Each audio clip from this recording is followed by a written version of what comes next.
Hello, and welcome to my No Buy Year. My name is Sandy, and this is Gains and Goodness. So the question that has to be asked is why? Why am I doing this? Why would a woman who is not in debt, fairly stable, a stay-at-home mom with 2 small kids choose not to spend any money? I'm curious. The way I see it, I've spent the last 30 years shaping my spending habits. How I buy, what I buy, when I buy, and if doing the Whole30 diet taught me anything, it's that a lot of the reasons we do things are purely based out of habit. And I want to see how much of my spending is actually from habit and how much I'm buying that I actually need. Because I don't think that I'm buying much that I need. So it's obviously not going to be a freeze on everything because 365 days is a long time and I need to eat and I need to go places. What this is a no spend on any non-essential tangible items in 2019. The second reason is because I'm very interested in reducing my carbon footprint and the amount of waste that I produce. And I'm sure that by not shopping, I'm just going to do that. Third, and I've talked about this a lot before, but I'm completely overwhelmed with stuff in my house. Like it just keeps coming and I keep getting rid of it and it just keeps coming. And I want to see how much, as I continue to declutter, but then don't bring anything in, how much my cleaning habits are going to change, how much I'm not going to have to clean, what I'm going to have to clean. Am I going to have to clean more because I'm going to be able to see my baseboards and realize that they're dirty? Or is it not going to matter because I'm not going to spend as much time picking up stuff? And is decluttering going to get harder? If I'm not adding anything, at what point will I just be like, whoa, stop, we don't have anything else to get rid of? Is that going to happen? Because as it stands right now, I don't feel like it would happen. So I don't know. I'm curious.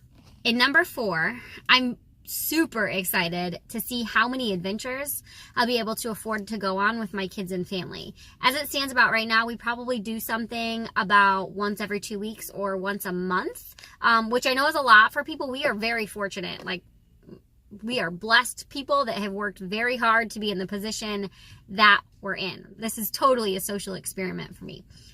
But are we going to be able to go to the zoo every week? Are we going to be able to start going out to dinner once every day? Like, how's that going to work? I want to know. If I can stop going to the Dollar Tree and start enjoying 2 hours with my kids at Crayon Panda, why not? So, yeah, I'm curious. Okay, the meat and bones of this. So, the rule is no non-essential tangible items. If something breaks that's essential and I don't have anything else that can serve that purpose, for example, if my last pair of shoes falls apart and I don't have any other shoes that I can wear, I can buy it. I can replace it.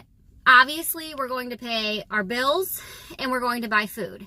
As it stands right now, we're a family of 4 and we spend $400 per month on groceries, and that includes diapers, soap, toilet paper, food, snacks, everything. So we're going to continue to stick to that budget and we're not going to go over it. The second exception is $150 total for both kids for clothing this year because my kids are 1 and 2 and they're going to grow, and we've basically been capsule wardrobing for the last year. So like my son does not have any shorts coming into this summer. He's going to need some. So $150 total for any kind of apparel. So if they need a new swimsuit, if they need a new snowsuit, if they need a pair of boots, but only needs, and $150 is the budget.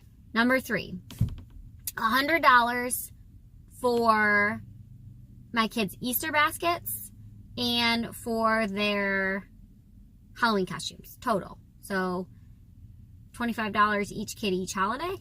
And that's just because I don't want to deprive my children. I want my kids to be able to, if we were working to get out of debt or something, I may address that a little bit differently. But that's the plan for right now. And I probably will buy like their Halloween costumes used or whatever. But $100, Easter baskets, and Halloween costumes.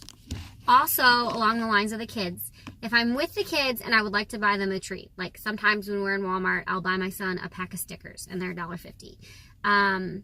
Because I would like them to have a normal childhood, and I will try to bring the stickers or whatever it is so I can eliminate the need to have to purchase something.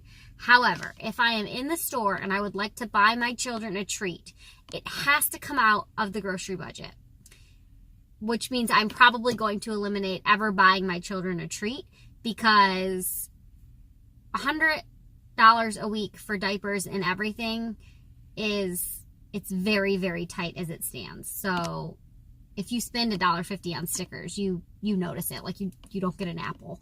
So yeah. Okay. The next exceptions, in order for you to understand, I have to explain how we do money. And this is how we've always done money, even when I was working full-time and we didn't have kids. This is how my husband and I have always done money. And we pay our bills and all of that stuff together. Each week, he and I each get an allowance. For me, that's $125 per week. Usually, I spend $135. Like, I spend more. That is my money to do whatever I want to do with. And then he has his money for all of his extras. So he's into aquariums. If he wants to buy a new fish tank, it comes out of his $125 a week. If I want to get my nails done, it comes out of my $125 a week. And it works very well for us. We've never really had an argument about money. So all of the next exceptions need to be budgeted and confined within my $125 a week. So the first thing is my Spark, which is a drink, and it's $50 for like a 6-week supply. I cannot squeeze it into the grocery budget, but that stuff has made such a tremendous impact on my health and my workouts that I'm just not willing to cut it out of my diet, and I'll still need to purchase that. So number 1 is my Spark. Number 2 is gas. Obviously, I need to go places. The next thing is experiences. If I want to get a pedicure, that's an experience. If I want to take my kids to the water park, if I want to take them to the zoo, whatever, it's an experience. That is totally fine. We're just not bringing in tangible items.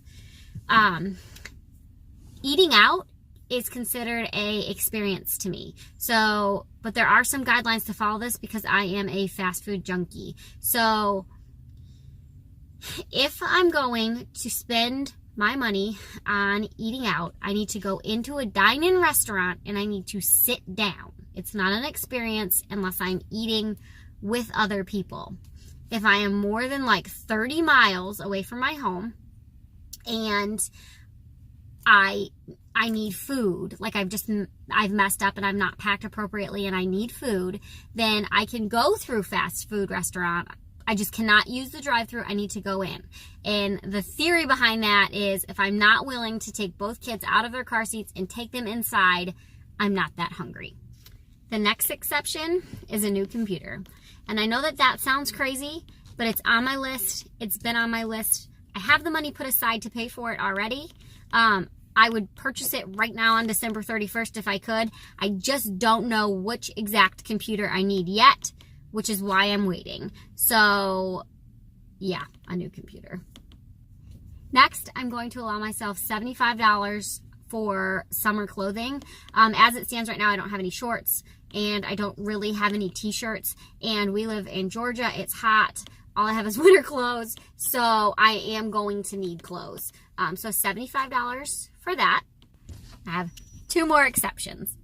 The next one is any tools I need to purchase for my business is allowed. However, it needs to come out of my business account, and that account has to stay in the green. So if for some reason that account goes negative, I need to work my way out of that. I'm not allowed to like float money from my personal banking over to the business account to keep it afloat.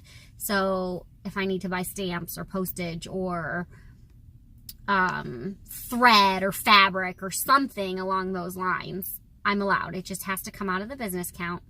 And finally, I'm allowed to purchase gifts for friends and family, whoever I would regularly purchase gifts for.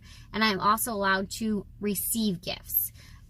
If I receive a gift card, I am not allowed to use it on anything except any of these above listed exceptions, if that makes sense.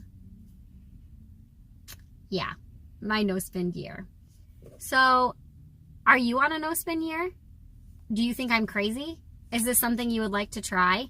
I know a lot of people do no spend Januaries. Is that something you're doing? I don't know. I'm curious. I'm excited. And I think it's going to be a lot of fun. So if you're on this journey too, comment down below, let me know. If you're interested in following, be sure to hit that subscribe button. And as always, thanks for watching. Bye.